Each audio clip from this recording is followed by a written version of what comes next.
Isang hapon, nagkita si Pagong at si Conejo sa daan. Biro ni Conejo, si Pagong sa kanyang maliit na paa na naging dahilan kung bakit napakabakal ng mga. Naninsulto si Pagong sa mga biro ni Conejo sa kagustuhan ni Pagong na patunayang mali si Conejo sa kanyang mga parangal.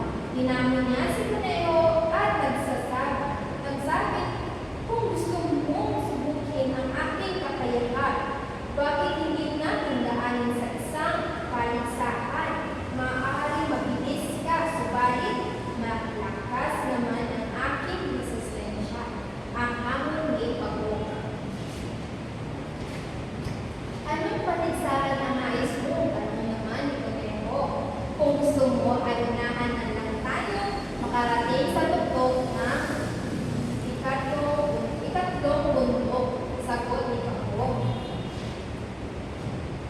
Naghalap si Conejo sa hamon ni Pagong. Tiwala sa sarili, magpapili niya si Pagong sa paligsahan. Bawat isa sa kanila ay nangungumbida ng kanilang mga kaibigan upang saksihan ang kanilang kagilag-gilagas na paligsahan. Kinabukasan, umaga-umaga, marami ang nagsisilalo, dumating ang mga kalabaw na minsan na rin nakalaban ni Pagong. Ang kabayo, baboy, palaka, bebe, manok, aso, pusa, kambing, baka, pato, lawin, pusa, kaboy, ramo, at marami pang iba. Hindi magkamayaw ang mga hayop sa kasiyahan. Noon lang sila nakapanood ng ganitong klaseng kalaban. Ang unggoy ang nagbigay pagkudyat sa pagsimula ng paligsahan. Sa pagsimula pa lang ay naiwan na ng malayo si Pagong.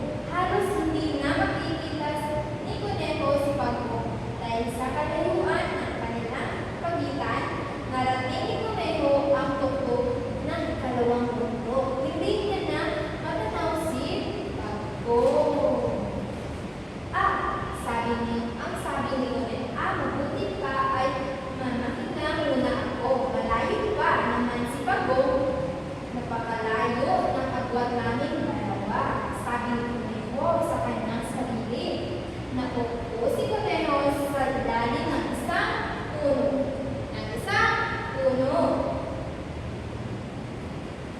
Dahil sa paguratan din niya namalayan, siya ay nalilip.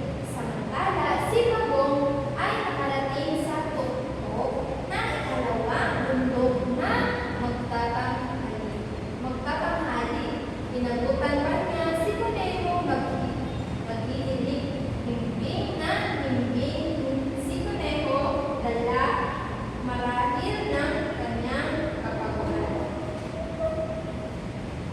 Pagdapit hapon na nang matanaw ni Pagong ang puro may katutundok, malapit na siya. Noon pa lang nagising si Conejo. Tinanaw niya ang ibaba ng bundok sa pag-aakalang nandoon pa rin si Pagong. Subalit wala na rin. Sinimulan na niya ng muling tumugtog.